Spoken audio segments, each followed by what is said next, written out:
Hey everybody, so I wanted to kind of explain what's going on tomorrow.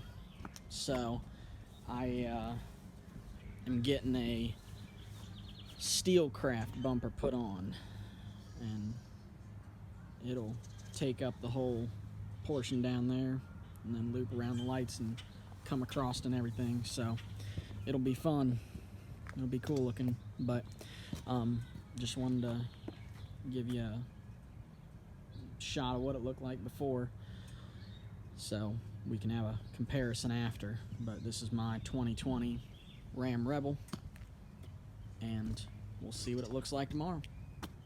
What's up, guys? So it is actually a week later, well, a little over a week later, because the place that I was getting the work done at, the manufacturer sent them the wrong bumper, so had to wait an extra week to get the work done. But now it's done, it's looking good.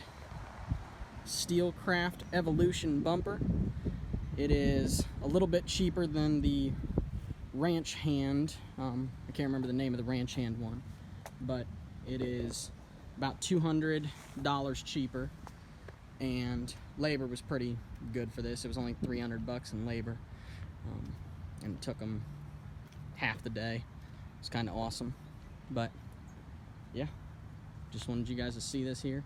It's just as thick as the Ranch Hand. Well, it is 0.03 as far as steel thickness, less than the Ranch Hand bumper. So I like that it's got these big old steel pipes here and everything. So Steelcraft, here we go.